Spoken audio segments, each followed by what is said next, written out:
Last class में हमने कुछ डिजीज वगैरह करा था, है ना। कुछ डिजीज और बचा हुआ है, उसको तुरंत खत्म करते हैं and then will start another chapter. आज मैं डिस्कस करने वाला था मायोकार्डियल इन्फेक्शन के बारे में, मींस हार्ट अटैक के बारे में। ओके,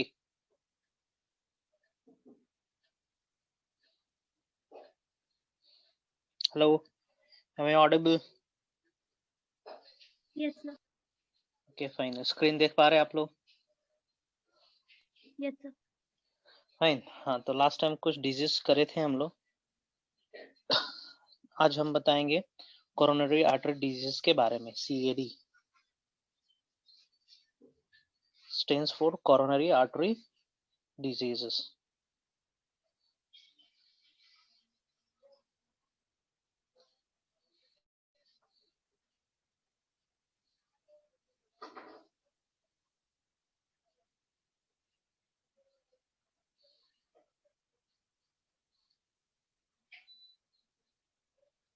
डिसीजेस बोलिए या डिसऑर्डर्स बोलिए, है ना। तो सबसे पहले जान लें what is coronary artery first. Coronary artery होता क्या है?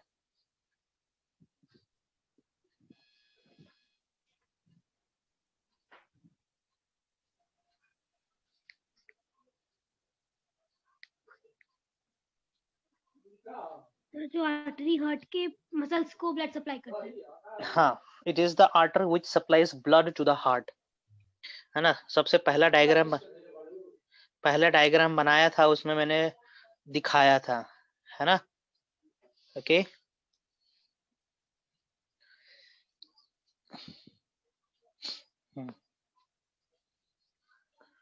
The artery which supplies blood to the heart muscle, है ना, is called coronary artery। आप लोग आप लोग के मन में क्वेश्चन अराइज हो रहा होगा कि यार हार्ट तो खुद ब्लड पंप करता है ना, तो फिर उसमें कहाँ से ब्लड जाना है, क्यों जाना है ना। सो ब्लड का पंपिंग जो होता है हार्ट के ल्यूमेन में होता है। फाइन, ये ल्यूमेन जो आप देख पा रहे होंगे,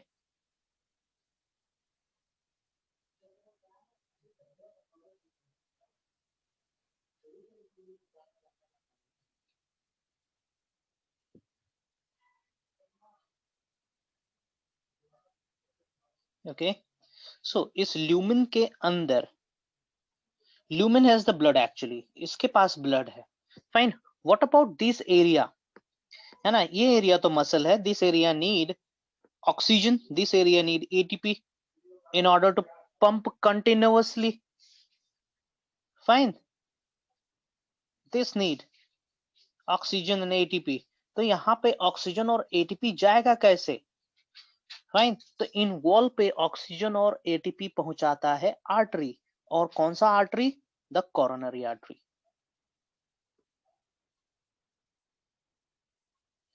fine, so coronary artery has taken the responsibility to supply blood to the heart muscles, है ना। यदि हार्ट मसल्स को ऑक्सीजन नहीं मिलेगा, if heart muscle is devoid of oxygen, then the cardiac cell will die। if cardiac cell will die, then heart will not pump, then that condition is called myocardial infarction, जिसको हम लोग heart attack, heart चोक भी कहते हैं। Fine, if, यहाँ पे मैं mention कर रहा हूं, if heart do not get sufficient oxygen,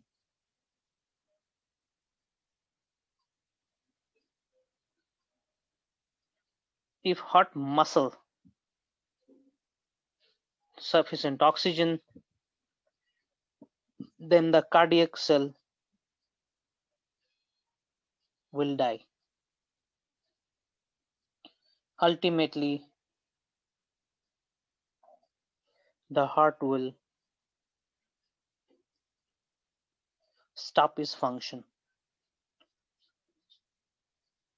है ना, अपना फंक्शन बंद कर देगा, and the condition is known as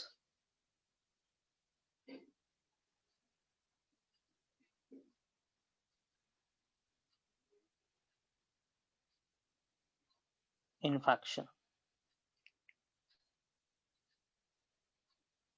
है ना, जिसको हार्ट अटैक कहते हैं हम लोग।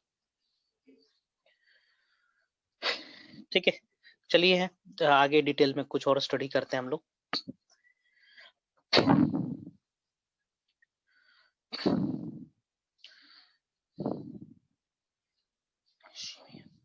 एक डिजीज का मैं नाम ले रहा हूं, इश्कीमिया।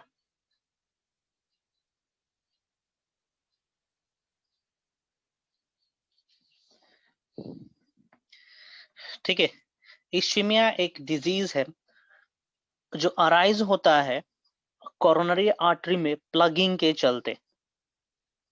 ठीक है, कोरोनरी आर्टरी में प्लगिंग हो जाता है। For example this is coronary artery, है ना, इस आर्टरी के अंदर प्लगिंग हो गई।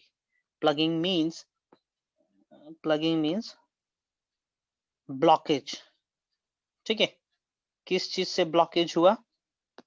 से ये ब्लॉकेज हुआ कोलेस्ट्रॉल प्लस लिपिड से। ठीक है, कोलेस्ट्रॉल प्लस लिपिड, है ना, इससे ब्लॉकेज हुआ। ये ब्लॉकेज एकदम ल्यूमन में नहीं होता है। This blockage actually arises in between the layers of the cells. Fine, ये कुछ इस तरीके से रहता है। ध्यान देंगे, डायग्राम को थोड़ा गौर से देखेंगे।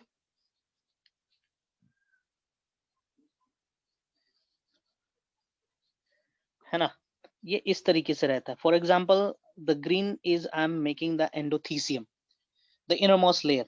फाइन, इनरमोस्ट लेयर है। ओके, कोलेस्ट्रॉल का डिपोजिशन शुरू हुआ था इस मैनर से, यहाँ पे हुआ।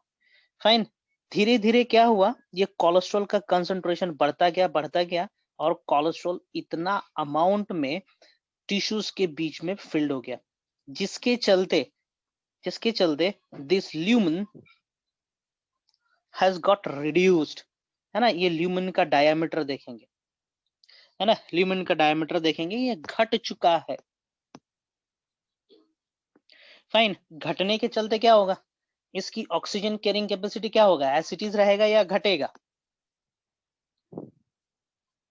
ल्यूमन घटने से क्या होगा, इसके अंदर का ब्लड फ्लो कम होगा या ज्यादा होगा? कम होगा। कम होगा। Yes, blood flow will reduce, है ना, ब्लड फ्लो रिड्यूस हो जाएगा, जिसके चलते हार्ट ऑप्टिमम कंडीशन में फंक्शन नहीं करेगा। इस कंडीशन को हम लोग कहेंगे इस्चेमिक हार्ट डिजीज, है ना। इस केस में इंडिविजुअल मरेगा नहीं। फाइन, ओके, इस्चीमिया को मैं बता रहा हूं यहाँ पे, इस्चीमिया इज अ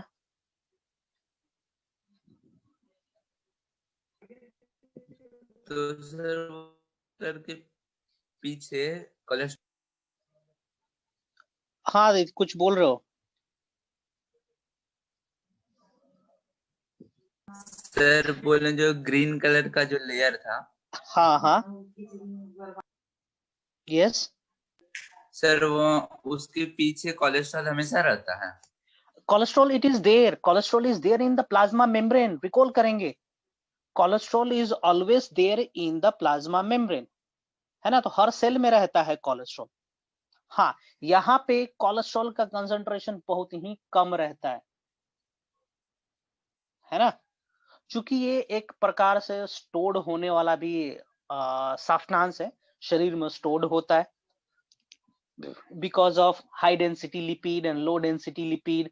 कोलेस्ट्रॉल हमारे शरीर में डिपोजिट होता है, कोलेस्ट्रॉल हमारे शरीर से नॉन डिपोजिट हो जाता है, डिग्रेड भी होता है ना, HDL और LDL के चलते, लो डेंसिटी लिपिड और हाई डेंसिटी लिपिड के चलते, है ना, ये नॉर्मल प्रोसेस होता है हमारे शरीर पे।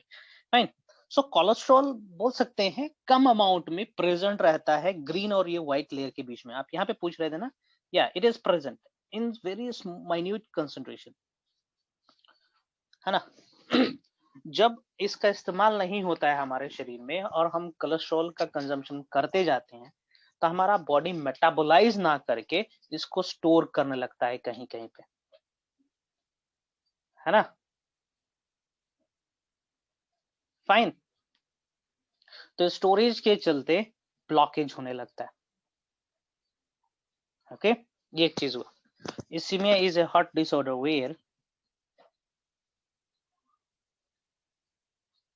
where the heart muscle receives very less oxygen due to किसके चलते, due to blockage, है ना। ब्लॉकेज के लिए एक टर्म यूज करते हैं हम लोग,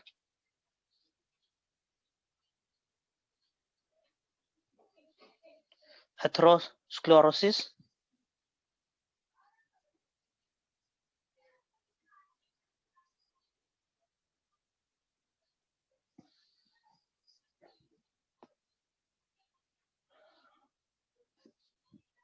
ठीक है, disorder where the heart muscle receive very less oxygen due to blockage of coronary.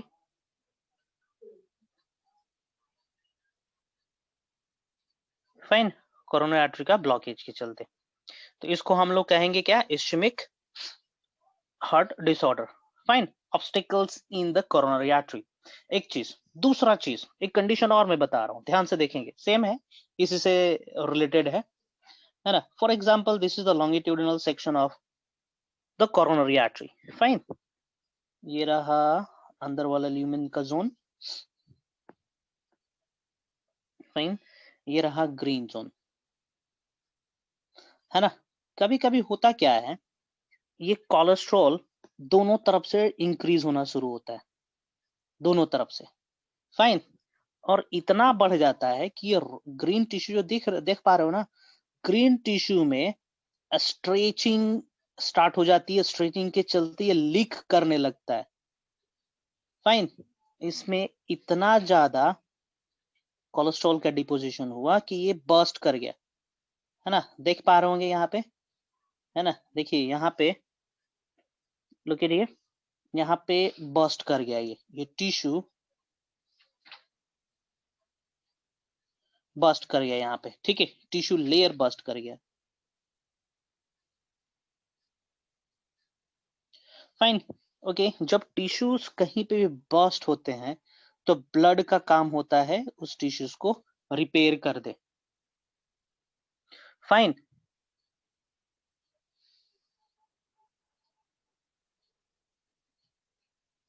ठीक है। अब क्या होगा, यहाँ पे जो इस तरीके का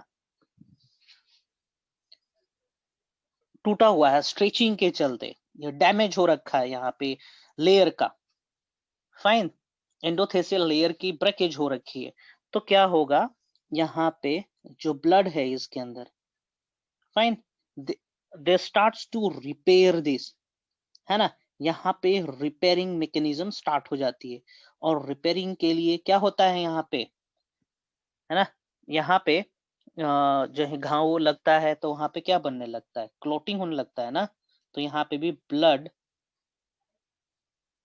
क्लोट होने लगता है, ठीक है, ब्लड क्लोट होने लगता है। अब देखो, ल्यूमिन इतना छोटा है, कोलेस्ट्रॉल भी डिपोजिटेड है ना। और एक पंचर भी हो गया वहां पे, लेयर पंचर हो गया, तो लेयर को रिपेयर करने के लिए क्लोटिंग होनी होगी, क्लोटिंग भी शुरू हो गया वहां पे। फर्दर ये ल्यूमिन नैरो हो जाता है ना, जिसके चलते ब्लड पंप होने में दिक्कत होता है और ब्लड मूव नहीं हो पाता है। फाइन, तो इस कंडीशन को हम लोग कहते हैं कोरोनरी थ्रोम्बोसिस, है ना। कोरोनरी थ्रोम्बोसिस के बारे में बता रहा हूं।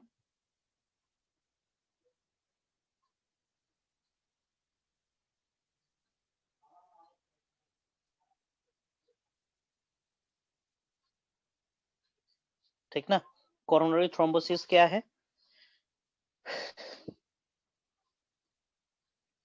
Blood clotting arising in the coronary artery,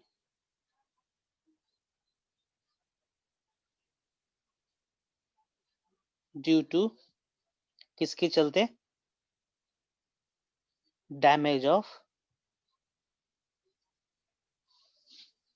inner layer of blood vessel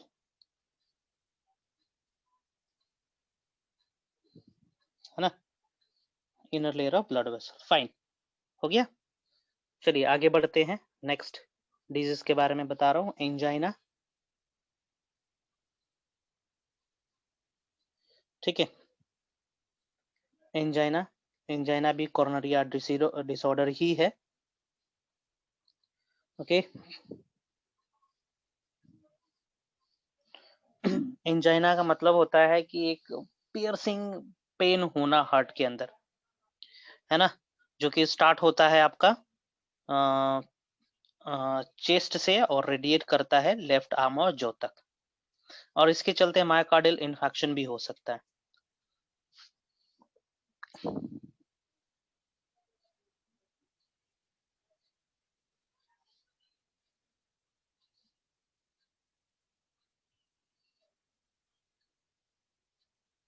radiating to left arm and jaw,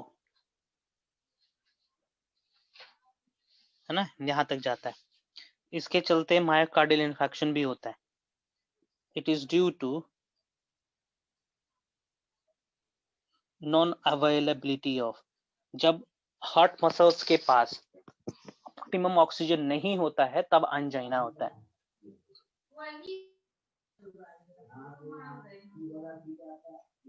of oxygen, ठीक है, due to non availability of oxygen in the heart muscle.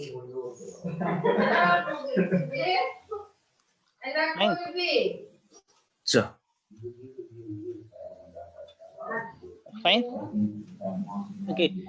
This angina can lead to myocardial infection, इसके चलते myocardial infection भी हो सकता है। Okay, ध्यान देंगे। दिस डिजीज और this disorder can lead to myocardial infarction.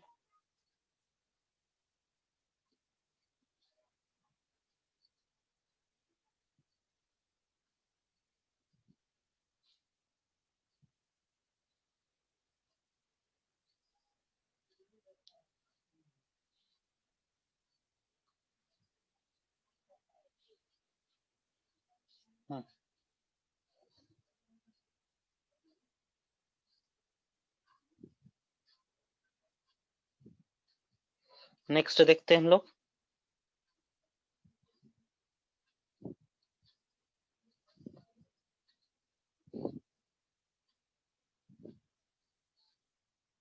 Heart attack,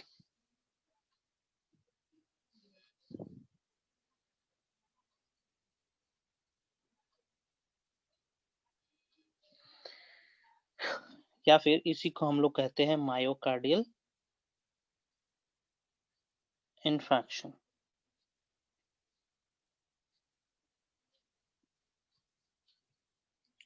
ठीक ना, ये है क्या? This is the death of the cardiac tissues, है ना। और डेथ क्यों होगा?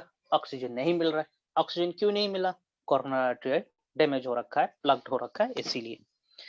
ठीक ना, it is the death of the cardiac muscle due to absence of oxygen.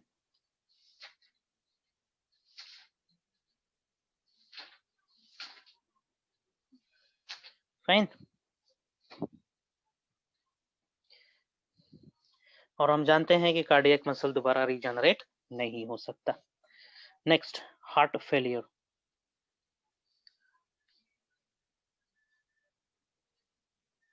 C there is difference between heart attack and heart failure. Heart failure का मतलब होता है कि सफिशिएंट ब्लड का पंपिंग ना होना, है ना, दो the heart is working very hard. Fine, the heart cannot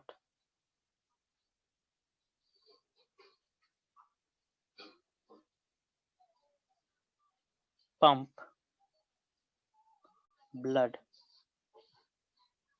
efficiently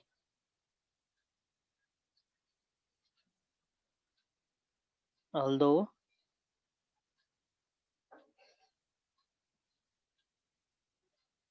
it works continuously.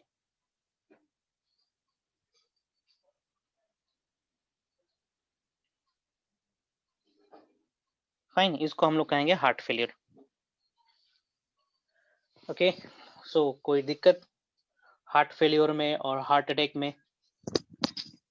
किसी को पूछना है तो कुछ पूछ सकता है.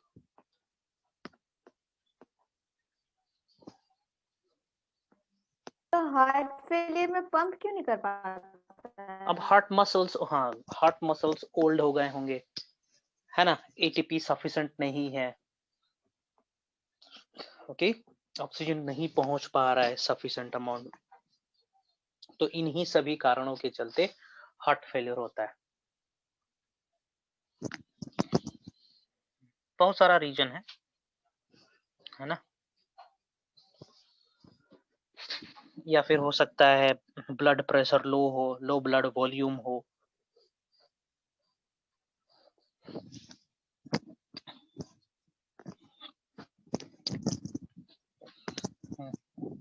रिस्क फैक्टर फॉर सीएडी, ठीक ना, किस किस कंडीशंस में सीएडी होने का चांसेस होता है मैं बता रहा हूँ.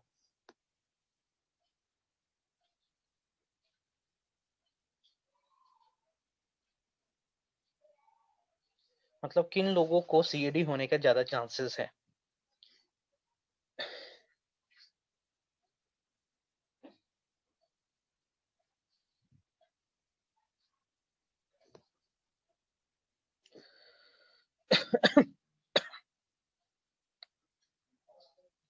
ठीक है, कुछ जेनेटिक डिसऑर्डर्स होते हैं जिनमें कोरोनरी आर्टरी वेल डेवलप्ड नहीं होता है. Fine, so genetic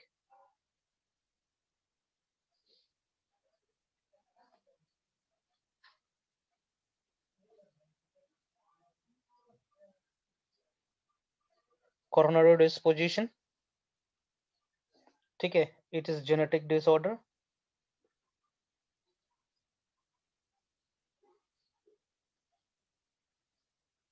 can't be treated, इसको ट्रीट नहीं किया जा सकता, है ना. मान के चलो कि खानदान में है हार्ट अटैक वाले पेशेंट भरे पड़े हैं, मतलब उनको फ्रिक्वेंट है हार्ट अटैक होने का. ओके, वो होना ही है, तय है, क्योंकि थोड़ा सा भी गड़बड़ी होगा तो हार्ट अटैक तय है. High cholesterol,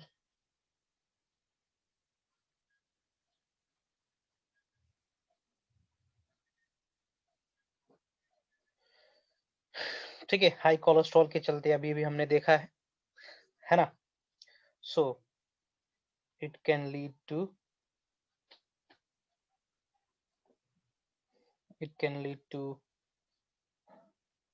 attack, heart attack.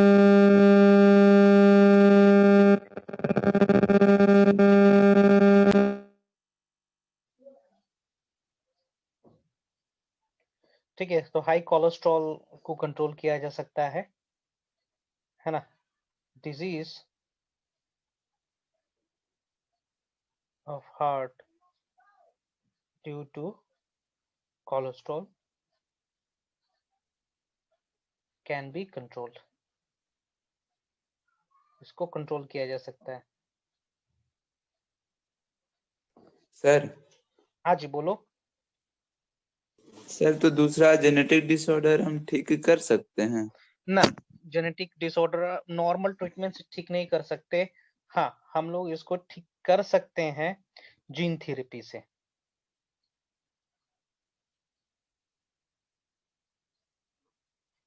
ठीक है, जीन थेरेपी से हम इसको ठीक कर सकते हैं. सर, ये वाला छोड़ के और दूसरा कौन सा, हाई कोलेस्ट्रॉल या फिर कोई भी जेनेटिक डिसऑर्डर के बारे में पूछ रहे हो? हाँ सर, हाँ सर. कोई भी जेनेटिक डिसऑर्डर. Yes sir. हाँ, जीन थेरेपी से कर सकते हैं, कुछ हद तक किया जा सकता है ना। यदि पता चल जाए कि म्यूटेशन है, जेनेटिक प्रॉब्लम है ना, तो किया जा सकता है अभी। ओके, द डिस्टॉर्टेड जीन और अफेक्टेड जीन और abnormal gene can be replaced by normal gene, है ना, किया जा सकता है इसको।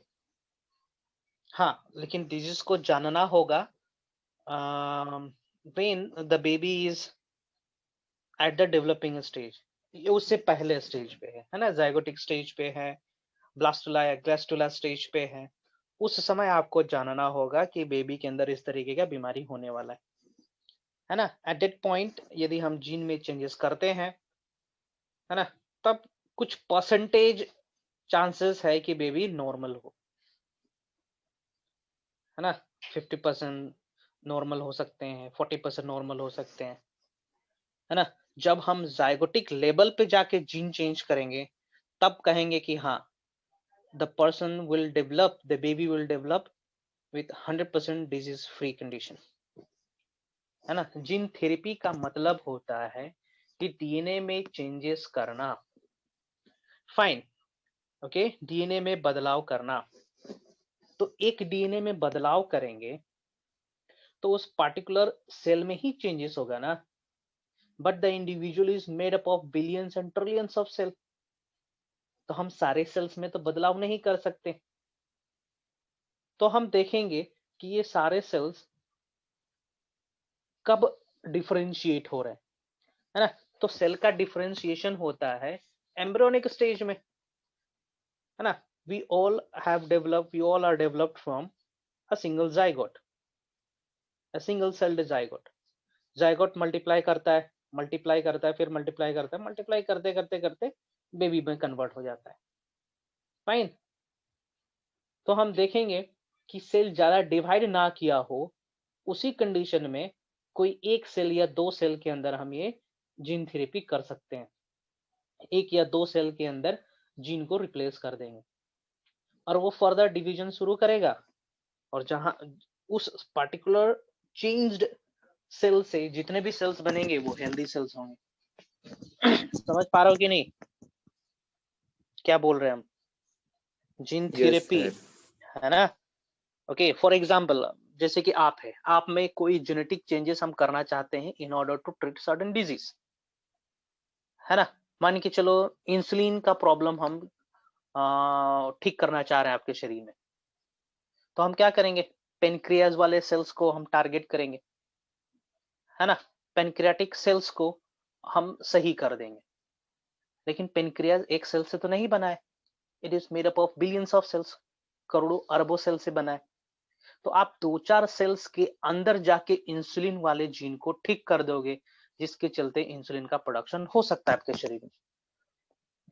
अब फॉर एग्जांपल हमने आपके दो सेल्स को सही कर दिए, but is it sufficient that that two pancreatic cell will produce sufficient insulin for your body? नहीं, ऐसा तो नहीं है ना। हाँ, यदि ये डिजीज बचपन में होता, बचपन में नहीं, पता होता, हमें डाउट भी होता कि जो डेवलपिंग बेबी है उसमें इंसुलिन की कमी होने वाली है, इंसुलिन डिसऑर्डर्स होने वाले हैं, तो हो सकता है हम इंसुलिन का जो पेनक्रियाटिक सेल से अभी बना नहीं है या बनने वाला है, उसी समय हम पेनक्रियाटिक सेल्स को सही कर देंगे बाय पुटिंग हेल्दी जीन्स, तब आपका परमानेंट क्योर हो सकता था।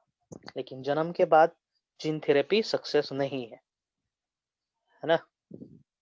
Yes efficiency sir. इसका बहुत कम है, एफिशिएंसी बहुत ही कम है।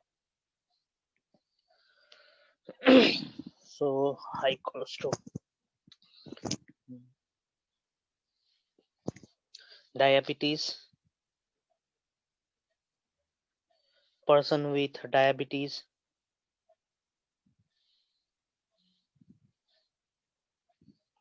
है ना, इन लोगों में ज्यादा चांसेस होता है सीएडी का। स्मोकिंग के चलते भी सीएडी हो सकते हैं। बीइंग मेल, मेल के केस में हार्ट अटैक होने का भी चांस होता है, ठीक है, बिकॉज ऑफ टेस्टोस्टेरोन, है ना।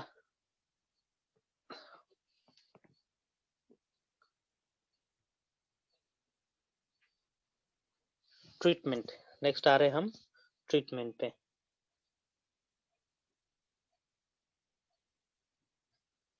ट्रीटमेंट फॉर सीएडी, क्या क्या करके हम सीएडी से निजात पा सकते हैं।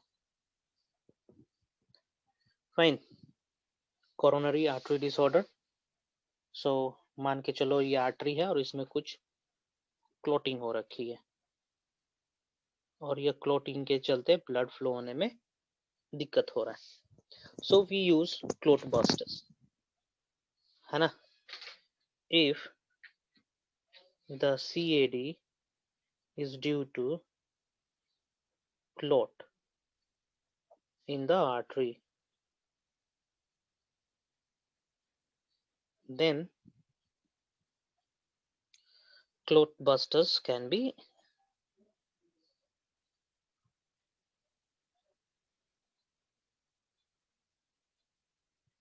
used to treat this.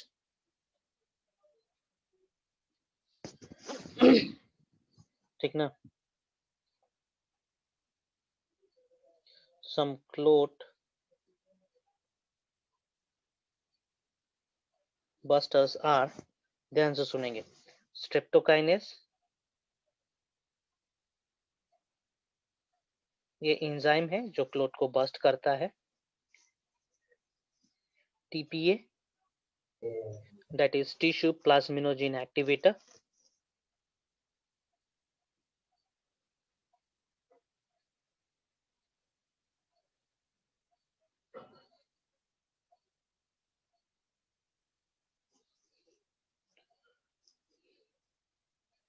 ठीक है।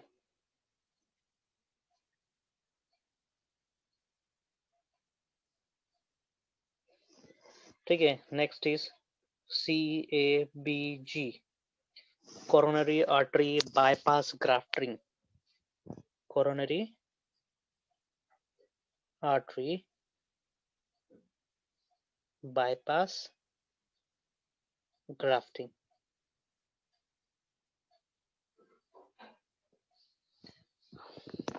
सुनो ना, ग्राफ्टिंग,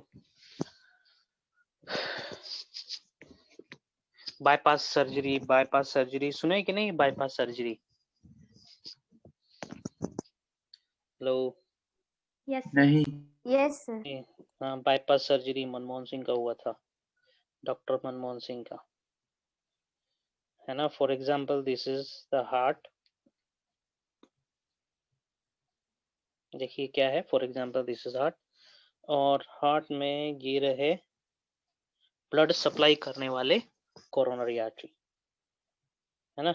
ये सब रहे कोरोनरी आर्टरी जो ब्लड सप्लाई कर रहे हैं पूरे शरीर में। फाइन, इस तरीके से। फॉर एग्जाम्पल इस रीजन में, ठीक ना, इस रीजन में क्या हो गया, ब्लॉकेज हो गया, है ना। फॉर एग्जाम्पल ये ब्लॉकेज हो गया यहाँ पे, ये टोटली ब्लॉक्ड हो रखा है, इसको क्लीन भी नहीं कर सकते हम लोग। Fine, we can not clean this. तो क्या करेंगे हम लोग इस केस में, what we do, we take a vein from the leg, ठीक ना, पैर से, ठीक है, पैर से एक वेन लेंगे, ठीक ना, एक वेन लेते हैं पैर से, दैट इज साफिनस वेन,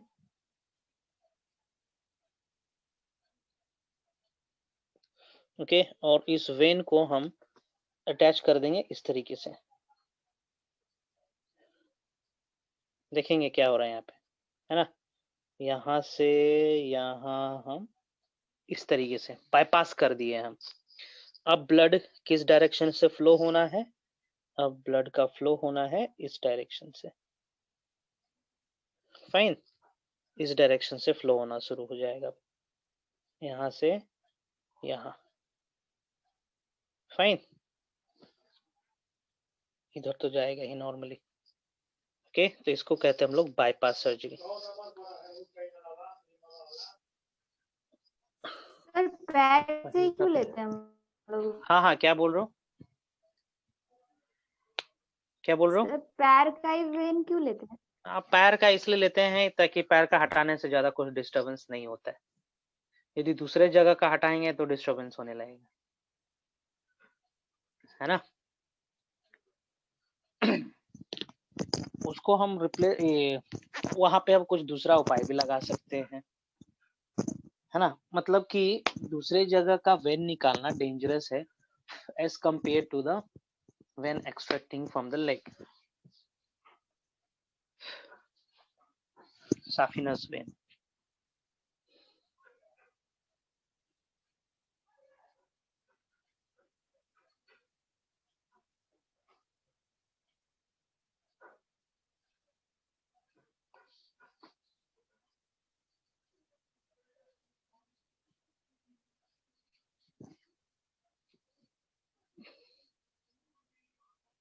ठीक है, देखो saphenous vein छोटा सा है ना, उसको हटा भी दे तो कुछ खास नहीं फर्क पड़ता है, इसीलिए उसका इस्तेमाल करते हैं हम लोग। You got. इसी को बाईपास सर्जरी करते हैं, ठीक है। Yes sir. Okay,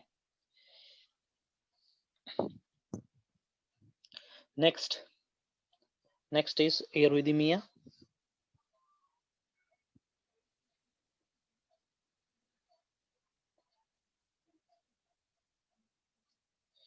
arrhythmia arrhythmia is abnormal heart rate, ठीक है, abnormal heart rhythm. It is the abnormal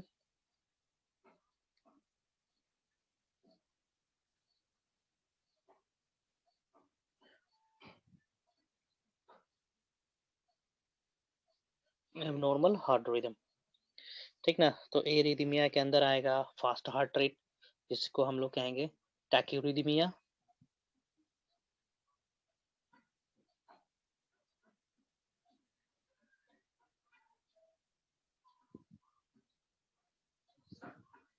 fine, tachyarrhythmia it is fast heart rate.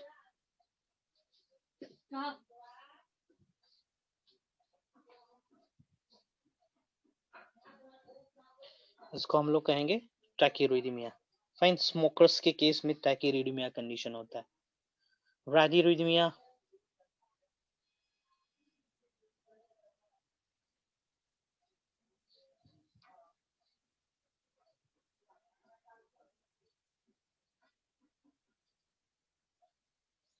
ठीक है, ब्राडीरिथमिया, लो हार्ट रेट,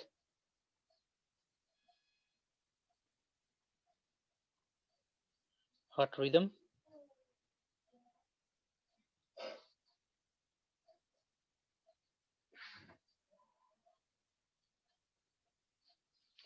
ठीक है। ये हो सकता है because of blockage of AVN, है ना। AVN that is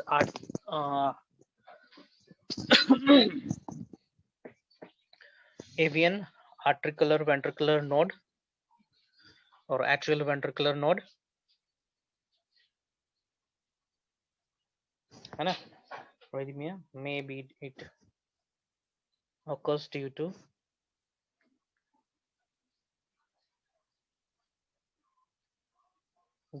blockage of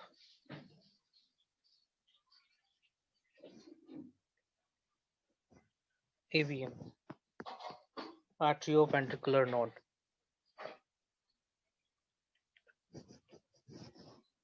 ठीक है, सिनोआर्ट्रियल नहीं है, आर्ट्रियोवेंट्रिकुलर नोड में ब्लॉकेज होने के चलते हार्ट रेट या हार्ट रिदम थोड़ा सा घट चुका है। Fine, okay. तो इसको ट्रीट किया जा सकता है with the help of pace makers, है ना। पेस मेकर्स एक इंस्ट्रूमेंट है जो हम लोग बॉडी के अंदर इंस्टॉल करते हैं बैटरी के साथ, वो कंटिन्यूसली इलेक्ट्रिसिटी प्रोवाइड करते रहता है एवीएन तक, ठीक है। रिकॉल करेंगे इस चीज को, कहाँ पर है। फाइन, ये था सिनोआर्ट्रियल नोड, रिकॉल करेंगे। This is SN, this is AVN, है ना, एवीएन, एसएन, ओके। तो एसएन पे ब्लॉकेज हो रखा है। So what we do here, एक इंस्ट्रूमेंट यूज करेंगे जिसमें, है ना, जिसमें इलेक्ट्रिसिटी रहता है, इसको हम लोग यहाँ पे सप्लाई कर देते हैं। फाइन। सो कंटिन्यूसली यहाँ से इलेक्ट्रिसिटी मूव करते रहता है, मूव करते रहता है।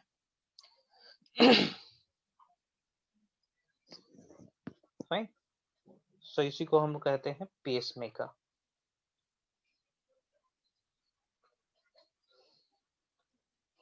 ठीक है, this can be treated bye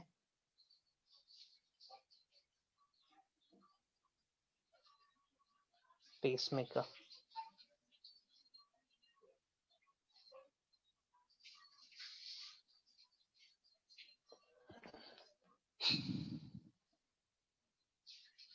so disease भी यहाँ पे खत्म होता है।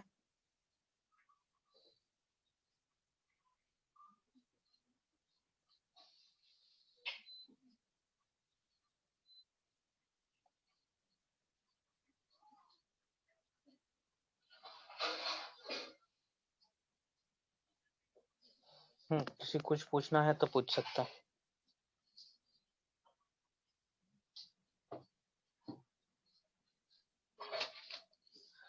ये चैप्टर खत्म होता है यहीं पे।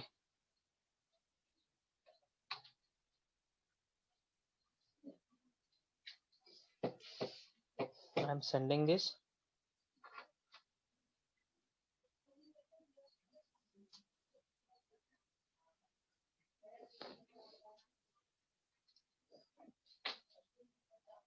सर हार्ट अटैक के टाइम शॉक्स दिया जाता है, वो क्यों दिया जाता है? ताकि ब्लड वेसल्स क्लियर हो जाए, है ना, ब्लड फ्लो क्लियर हो जाए, इसीलिए शॉक देते हैं।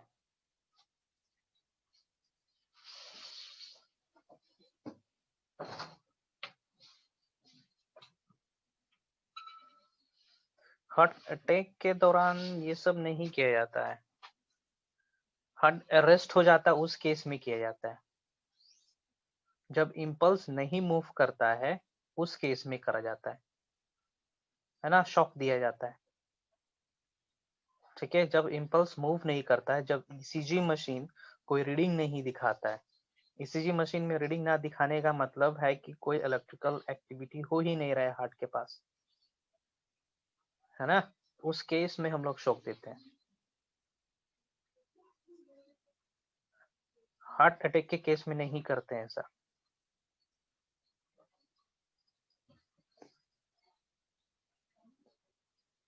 नेक्स्ट क्वेश्चन, एनसीईआरटी है आपके पास, देखो एनसीईआरटी ओपन करो, है ना, पढ़ें, वहां से कोई भी क्वेश्चन पूछने का मन कर रहा है, you are free to ask, कहीं से भी।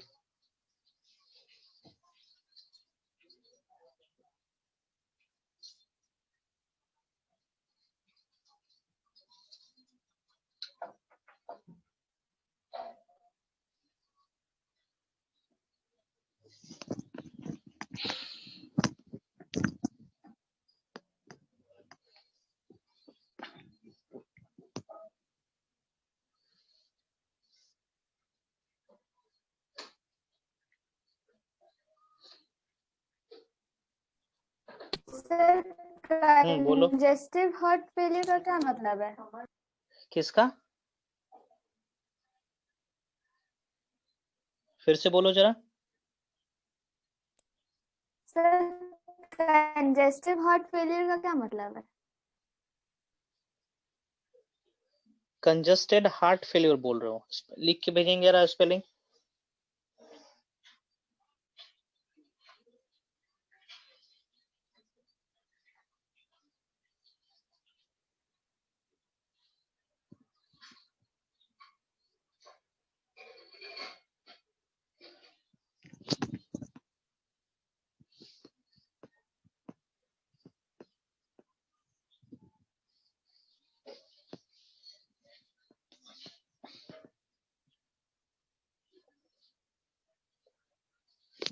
कॉन्जेस्टिव, ठीक है, कॉन्जेस्टिव हार्ट फेलियर कहने का मतलब होगा हार्ट में ब्लॉकेज के चलते, है ना, ब्लॉकेज के चलते सफिशिएंट ब्लड पंप नहीं हो पा रहा है हार्ट के थ्रू, इसको हम लोग कहेंगे कंजेस्टिव हार्ट फेलियर।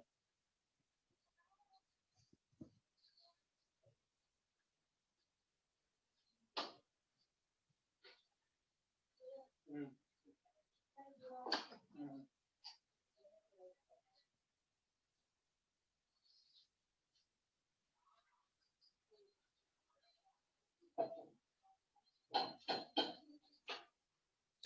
ना। तो क्या करेंगे, मतलब कि हार्ट, हाँ, सफिशिएंट अमाउंट में ऑक्सीजन नहीं पहुंच पा रहा है ऑर्गन्स तक जहां पहुंचना चाहिए, है ना। तो इसलिए उस केस में क्या होता है, ब्लड ज्यादा पंप करने लगता है, मतलब हार्ट बीट बढ़ने लगता है इसके केस में। फाइन, ओके, यही है कंजेस्टिव हार्ट फेलियर। ब्लड को, हार्ट को लगता है कि हम कम काम कर रहे हैं, इसीलिए ऑप्टिमम ऑक्सीजन नहीं मिल पा रहा है टिश्यूज को, इसलिए वो ज्यादा काम करना शुरू कर देता है, और ज्यादा काम करने के चलते हार्ट अटैक भी हो सकता है। नेक्स्ट,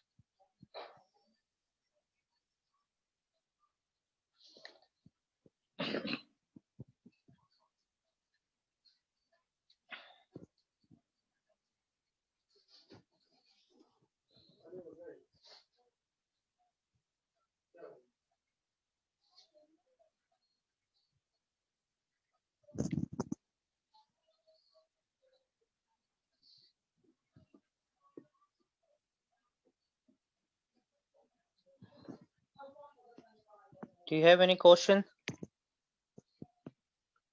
सर एंजाइना को एंजाइना पेक्टोरिस क्यों बोलते हैं? एंजाइना को एंजाइना पेक्टोरिस, एंजाइना के बारे में बताया था क्या?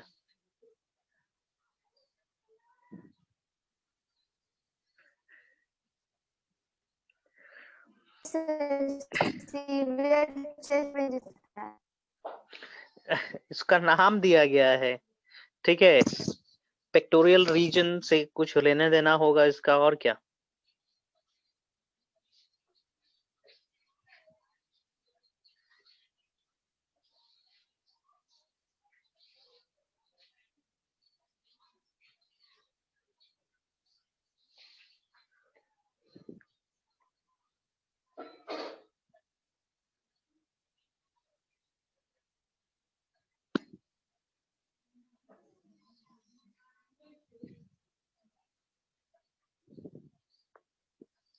डिक्शनरी मीनिंग है और कुछ खास नहीं है, ठीक ना। डिक्शनरी मीनिंग ढूंढो, पेक्टोरिस का क्या है। पेक्टोरियल गर्डल होता है, लेकिन यहाँ पे तो पेक्टोरिस लिखा हुआ है ना। एंजाइना पेक्टोरिस जो बोल रहे हो आप, ठीक ना। Suddenly insufficient amount of oxygen जब पहुंचता है हार्ट के पास, है ना, तो उस कंडीशन को हम लोग कहते हैं एंजाइना पेक्टोरिस। डिक्शनरी मीनिंग है, कुछ मेडिकल क्या बोलेंगे, कुछ स्पेशल नहीं है इसमें, है ना।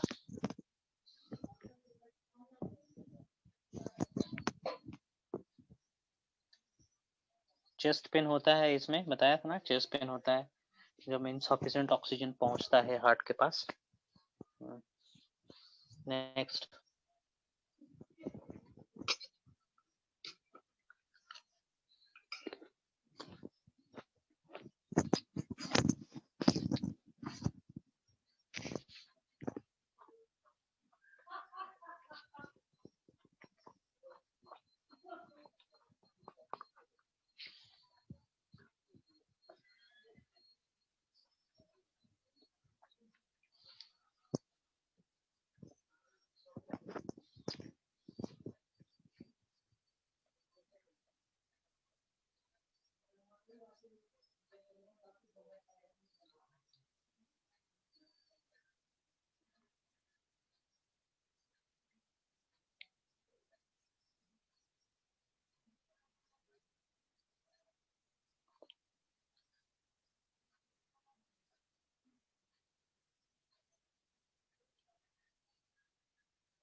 So you can start new chapter. ठीक है, 2-3 कंडीशन में बता रहा हूँ।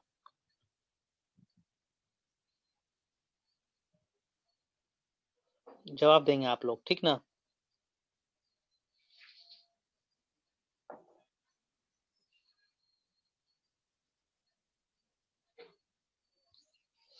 ठीक ना? इसका मतलब तो सबको पता ही होगा, P wave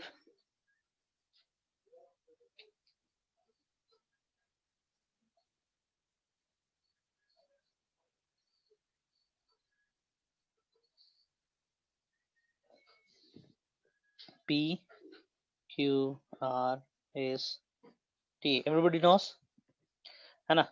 for example graph इस तरीके से आ रहा है, ध्यान से देखेंगे।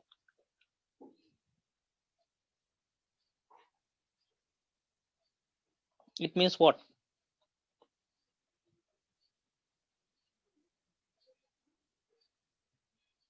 यहाँ पे एटीएम पी वेव, कॉन्ट्रैक्ट कर रहा है।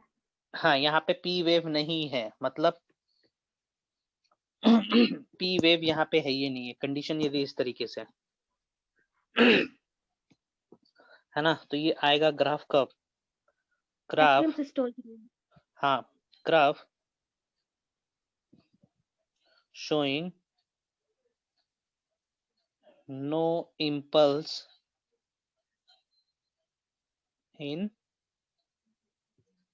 SAN, है ना, सिनु आर्ट्रियल नोड द्वारा कोई इंपल्स नहीं है ना, SAN के द्वारा कोई इंपल्स नहीं आ रहा है।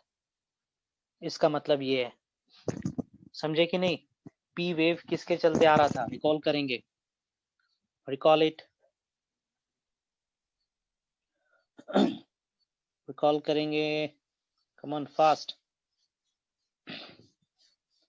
ठीक है, पी वेव आ रहा था जब इंपल्स मूव कर रहा था टुवर्ड्स पॉजिटिव टर्मिनल, पॉजिटिव इस तरफ था, नेगेटिव इस तरफ था, है ना? ओके, जब इंपल्स इलेक्ट्रिकल वेक्टर्स नीचे की तरफ मूव कर रहे थे तब आ रहा था ना पी वेव। अब ये नहीं है, these are nothing, these are not there, means atrium contract नहीं होना है ना, तो यहाँ पे पी वेव गायब है, नो पी वेव, है ना? तो ये बता रहा है कि sinoatrial node the pacemaker has got disturb. Fine, so ये कंडीशन क्या है? Absence of P wave. Fine. अच्छा, इस केस में हार्ट रेट बढ़ेगा या घटेगा? Come on come on come on, heart rate बढ़ेगा या घटेगा?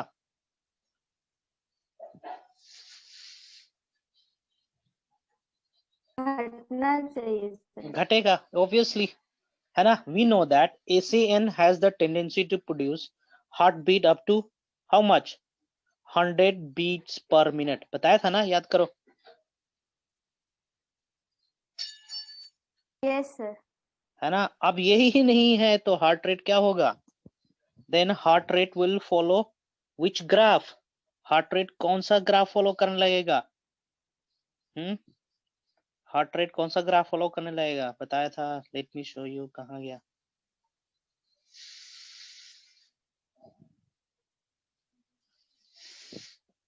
यहाँ पे बताया था, देखो, है ना? SA node is there, if SA node is there, है ना, यदि ऐसे नोड है तो हार्ट रेट कितना तक रहेगा? 60 से लेके 100 तक। अब है ये नहीं है, ऐसे नोड काम ही नहीं कर रहा है, then obviously the blood will reduce, कितना होगा? इन सभी में से कोई एक होगा, एवी नोड द्वारा जाएगा, तो एवी नोड 60 RPM के आसपास, BPM के आसपास बीट करवाता है हार्ट को, है ना? चलिए, lower heart rate call bradyarrhythmia. Fine, so इसको हम लोग ठीक कर सकते हैं with the help of artificial pacemaker, है ना? SAN is called pacemaker, है ना? So it can be corrected by using artificial pacemaker, है ना, जो कंटिन्यूसली करंट छोड़ता रहेगा ACN के पास।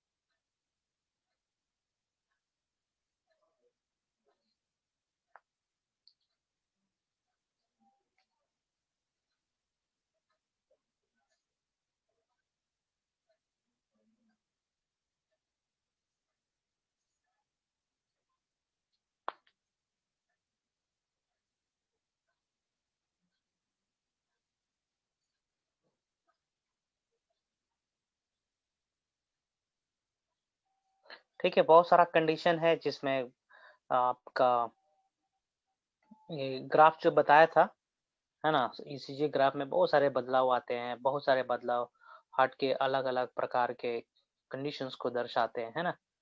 उतना डील नहीं करना है आप लोग को, लेकिन है ना।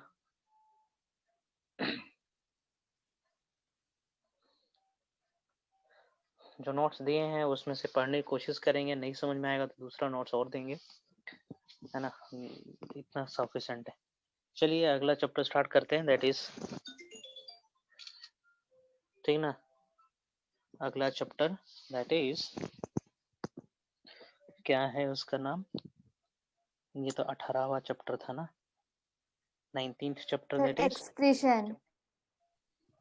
What is 19th chapter, excretion है या फिर आपका ये है मसल वाला है। एक्सक्रीशन है। लेट मी चेक, एनसीईआरटी में देख के बताएंगे जरा। हाँ सर, हाँ excretory product and their elimination है। हाँ देखें,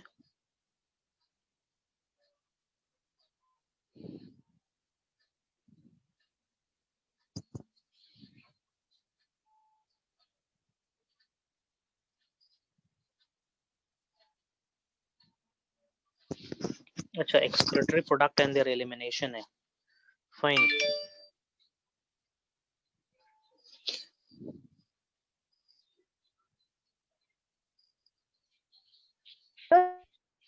हाँ बोलो।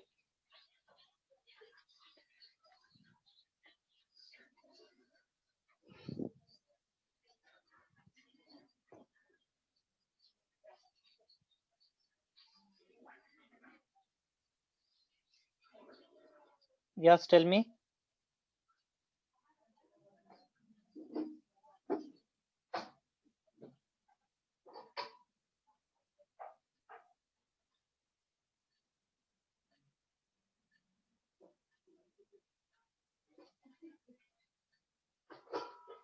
या ज्योत्सना टेल मी।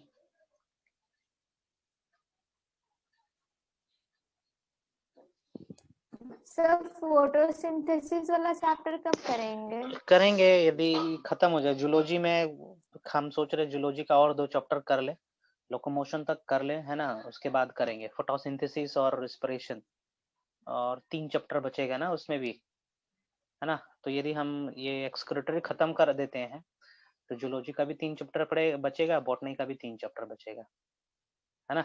इसके बाद फोटोसिंथेसिस स्टार्ट करेंगे।